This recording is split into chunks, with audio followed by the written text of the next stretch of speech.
کچھ درویش ہیں، درویش اللہ والے، جنہوں نے واقعی بند کیا ہوا ہے اپنے اوپر خواہشوں کا دروازہ. وہ کہتے نہیں دروازہ نہیں کھولنا ورنہ یہ دوبارہ بند نہیں ہوتا. یاد رکھ لینا، کچھ درویش ہیں جنہوں نے اپنے اوپر دروازہ، خواہشات کا دروازہ اپنے اوپر وہ نہیں کھولتے. ایک سلطان یحییٰ نام کا بادشاہ گزرا ہے، عرب کے کچھ حصوں کا حکمران تھا، تو اس کو بڑا شوق تھا لوگوں کو بانٹنے کا. دو قسم کے لوگ ہوتے ہیں نا، کچھ کو جمع کرنے کا شوق ہوتا ہے، کچھ کو شوق ہوتا ہے کوئی روٹی کھا لے. حضرت ابراہیم علیہ السلام بغیر مہمان کے کھانا، کچھ ایسے بھی ہوتے ہیں جن کے گھر بندہ چلا جائے تو پتیلی پہ ڈھکنا دے لیتے ہیں. اپنا اپنا فرق ہے نا جی، ہر آدمی کا اپنا اپنا ذوق ہے. منت کرتے ہیں کسی کی. مجھے بڑی بات پسند ہے شیخ سعدی کی، قرضے لے لے کے مہمان نوازی کرتے تھے. ایک دن سارے مقروض کٹھے ہو گئے، کہنے لگے بابے پیسے دے. بابا جی کہتے ہیں وہ پیسے مانگ رہے ہیں، مجھے ٹینشن ہے کہ انہوں نے کھوایا کچھ نہیں، مجھے پریشانی لگی. ایک بچہ کوئی چیز بیچ رہا تھا، وہ کھیل مرونڈا نہیں بیچتے بچے، وہ بیچ رہا تھا تو آ گیا، تو کہنے لگا لینی ہے. تو بابا جی کہنے لگے میرے مہمانوں کو کھلا دے ساری. بچہ بھی راضی ہو گیا کہ سارا اکٹھا ہی گاہک مل گیا. تو سارا جب کھلا دیا کہنے لگا پیسے.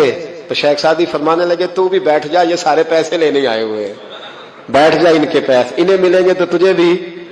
تو بچہ رو پڑا، رویا، کہنے لگا میں تو یتیم ہوں، 4 بہنیں چھوڑ کے آیا ہوں، اماں کی دوائی بھی لے کے جانی، مجھے تو پیسے چاہیے. بچہ رویا تو شیخ سعدی کا ایک مرید آیا، اس نے لا کے نظر پیش کی کہ حضور یہ نذرانہ ہے. 400 دینار لایا. تو حضرت سعدی نے سب کو دیے، بچے کو بھی دیے. سب لوگ چلے گئے تو ان قرض لینے والوں میں سے ایک بندہ سمجھدار تھا، حضرت سعدی کے پاس آ کے کہنے لگا بابا سمجھ نہیں آئی، ہم برسوں سے لینے آ رہے تھے مل نہیں رہے تھے، کتنے مہینوں سے مانگ رہے ہیں نہیں مل رہے تھے، آج فٹافٹ مل گئے. تو شیخ سعدی بزرگ تھے نا، تو بزرگوں والی بات کر گئے.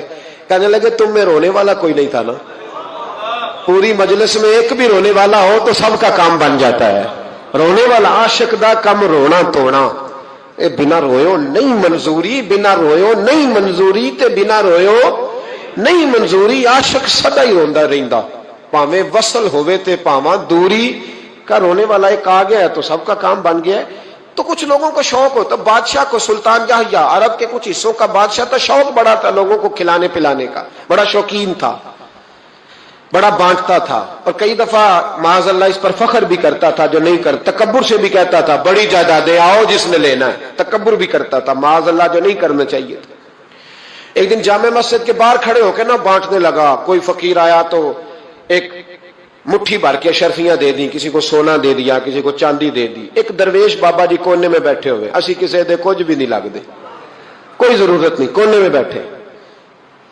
آپ یقین کریں، آپ تھوڑا سا رخ ادھر کریں دنیا پیچھے پیچھے ہو جاتی ہے.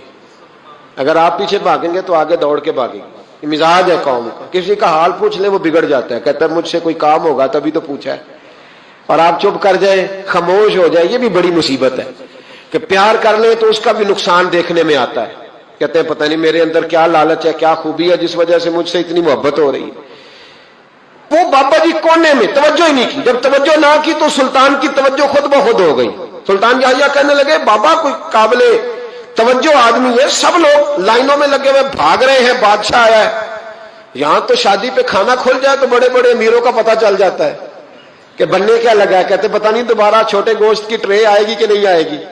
اور اتنا سارا رکھ لیتے ہیں کہ المان والا فیس، بڑے بڑے امیروں کے پول کھل جاتے ہیں، پتہ چلتا ہے کتنے تگڑے امیر ہیں. تو جب اس نے کہا شرفیاں، سونے، ہیرے، جواہرات، تو جو نہیں تھے فقیر وہ بھی لائنوں میں لگ گئے. لیکن وہ فقیر پھٹے پرانے کپڑے، سانو تخت ہزارے دی لوڑ کیے، نالے کی لگے شہر بمبول دے نال، اسی اپنی بال کے سیکنے، سانو کی لگے کسی اور دے نال. اور اقبال نے اس کی تشریح کی. اقبال کہنے لگے ہوا گو تند و تیز ہے لیکن چراغ اپنا جلا رہا ہے. ہوا گو تند و تیز ہے، تیز ہوا میں چراغ نہیں جلتے. ہوا گو تند و تیز ہے لیکن چراغ اپنا جلا رہا ہے. وہ مرد درویش حق نے جس کو عطا کیے ہیں انداز خوش روانہ، فرماتے ہیں جسے اللہ نے بے نیازی دے دی، لالچ سے دور کر لیا، وہ کسی کی پرواہ، وہ اپنا چراغ جلاتا ہے. اپنی مٹی پہ چلنے کا سلیقہ سیکھو، سنگ مرمر پہ چلو گے تو پھسل جاؤ گے. وہ بابا بیٹھا ہے تو بادشاہ کہنے لگا اسے بھی بلاؤ. بابے کو بلایا، کہنے لگا تجھے کچھ نہیں چاہیے؟ بابا کہنے لگا چاہیے تو بڑا کچھ، پر تجھ سے نہیں چاہیے.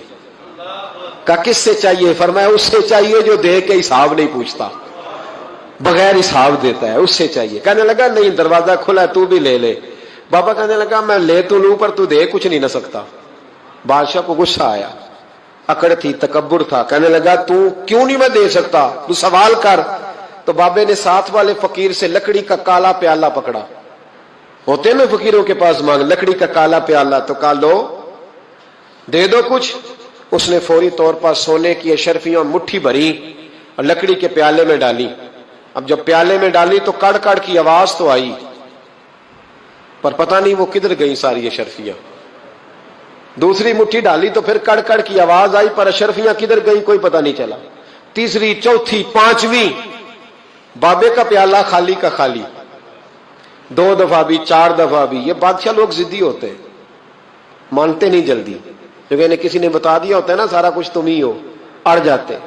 ہاں جو جس منصب پہ بھی بادشاہ ہوتا ہے اڑ جاتا ہے۔ اس نے کہا میں بھی ضدی ہوں، پیالہ بھر کے چھوڑنا ہے۔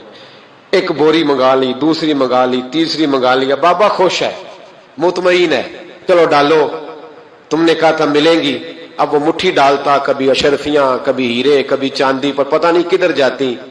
بالآخر آہستہ آہستہ بیک ہونے لگ گیا۔ وزیر کہنے لگا بادشاہ پیچھے سے بوریاں ختم ہو گئی ہیں، اب نئی منگانے لگیں گی، پیچھے کوئی چیز بھی نہیں، ختم ہو گیا سارا کچھ۔ انسان کسی کو کیا دے سکتا ہے؟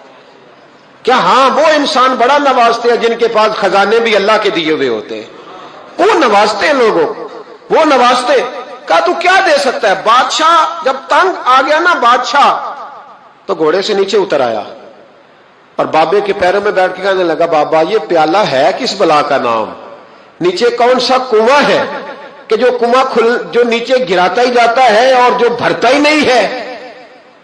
تو اب بادشاہ کا ہاتھ رکا تو بابے نے پیالہ چھوڑ دیا اور بڑا قیمتی لفظ کہا۔ بابا کہنے لگا بادشاہ یہ انسانی خواہشات کا پیالہ ہے، یہ انسان کی خواہشوں کا پیالہ ہے، یہ لالچ کا پیالہ ہے، یہ کبھی بھر سکتا۔ انسان کبھی کہتا ہے یا اللہ اپنا مکان دے دے بڑا راضی ہوں، اسے اپنا مل جاتا ہے، پھر کہتا ہے نہیں سوسائٹی میں ہونا چاہیے، پھر سوسائٹی میں اللہ دیتا ہے تو کہتا ہے 5 مرلے کا چھوٹا ہے۔ اس کے نفس کا پیالہ کبھی بھرتا؟ نبی پاک علیہ السلام نے فرمایا تھا اس خواہش کے پیچھے نہ لگنا جو تمہیں نئی خواہش میں ڈال دے۔ وہ نہیں سمجھ آئی بات کیا، بڑی بات کر دی حضور نے ایک جملے۔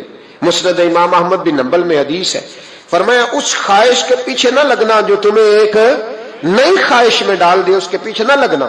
اور فرمایا اس خواہش کے پیچھے نہ لگنا جو تمہیں بے جا خواہشوں کے پیچھے لگا دے۔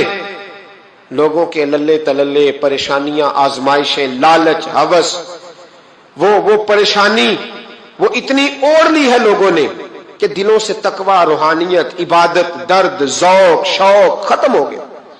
دنیا ہی دنیا بچی ہے، دولت ہی دولت بچی ہے، باقی ہر چیز کو نفس کا سانپ ڈس گیا۔ محدث ابن جوزی رحمۃ اللہ علیہ فرماتے ہیں میرے شہر کا ایک مالدار شخص تھا تو ایک بڑی ناگن خرید کے لایا۔ ناگن سونے کا انڈا دیتی تھی ناگن، پر انڈا سونے کا انڈا دیتی تھی۔ اس کے بال بچوں نے بھی، ایک ہی بیٹا تھا، بیوی تھی، انہوں نے کہا ابا یہ ناگن ہے، اس کا کام ڈسنا ہے، تو خیال کر۔ کیا کہا تھا حضرت سلطان بہو نے؟ کھارے خوہ کدی مٹھے نہیں تھیندے، پاویں سہ منا گڑ پائیے تے سپاں دے پت کدی میتھ نہیں تیندے، پاویں چولیاں دودھ پیائیے، اس کی فطرت میں ڈسنا ہے۔ تو یہ ڈسے گی، بات ختم ہو گئی۔ کہا نہیں، سونے کا انڈا دیتی ہے۔ رکھ لیا گھر میں، بکری رکھی ہوئی تھی، پالتو بکری، بکری کو ناگن نے ڈس لیا، بکری تڑپ کے مر گئی۔ بیوی اور بیٹا کہنے لگے خیال کر، بکری کو ڈس لیا نا اس نے کہا بکری کتنے کی؟ کہا 6 دینار کی۔ سونے کا انڈا کتنے کا؟ کہا 50,000 دینار کا۔ تو کہنے لگا چھوڑو، انڈا تو مل رہا ہے نا، اگرچہ ناگن ہے انڈا تو آ رہا ہے نا۔ کچھ دنوں کے بعد گھر میں گھوڑا رکھا تھا، گھوڑے کو ڈس لیا، تڑپ کے مرا گھوڑا۔ اس کو پھر سمجھایا بیوی اور بیٹے نے کہ بس کر دے، یہ ناگن ہے، یہ ڈسے گی۔ اس نے کہا گھوڑا کتنے کا؟ کہا 20 دینار کا۔ تو انڈا کتنے کا؟ 50,000 دینار کا۔ تو چھوڑو، گھوڑا مرنے تو نیا لے آئیں گے۔ اللہ اکبر۔ ایک نوکر گھر میں رکھا تھا جانوروں کو چارہ ڈالنے کو،